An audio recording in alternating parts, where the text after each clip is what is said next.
ve katmanları nelerdir? Dermis, 3 katmandır cilt. Dermis, epidermis ve hipodermis. Dermis dokunduğumuz doku, epidermis aradaki doku, hipodermis en alt tabaka. Peki uygulama yaparken en çok hangi katmana dikkat ediliyor? Dermis. Cilt bakımı neden bu kadar önemlidir? Cilt 28 günde bir kendisini yeniler.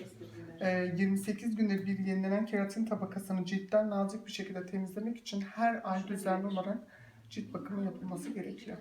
Teşekkür ederiz. Cilt bakımını mevsimler etkiler mi? Evet. Kışın yaptığınız bakımdan aldığınız sonucu yazın alamazsınız. Çünkü yazın hava daha sıcak olacak. Cilt esneyecek. Ama kışın kullandığınız kremler çok daha etkili olur. Çünkü hava soğuk olacak. Ve cilt daha gergin ve daha toplu olacak. Peki bir kozmetikten aldığımız ürünler ile eczaneden aldığımız ürünler arasındaki fark nelerdir?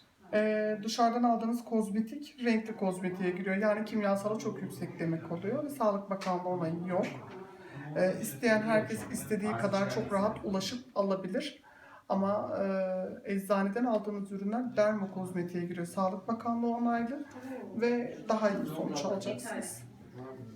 Cilt hastalıkları hakkında ne tür tedavi yöntemi uygulanabilir? Mesela egzama, akne, roza hastalıkları gibi.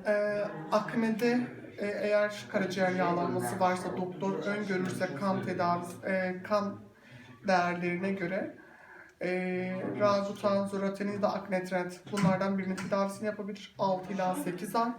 Ama bu da etki etmediğinde hastanın daha çok sülfürik asitli içerikli ürünler kullanması gerekiyor. Salisilik asit, sülfürik asit. Egzamada genetik mi değil mi önce onu öğrenmesi gerekiyor hastanın. Çünkü birçok cilt rahatsızlıkları maalesef genetik faktörlerden kaynaklanıyor. Benim ayağım. Diğeri neydi? Bu kadar mı? Peki. Teşekkür ederim. Rica ederim.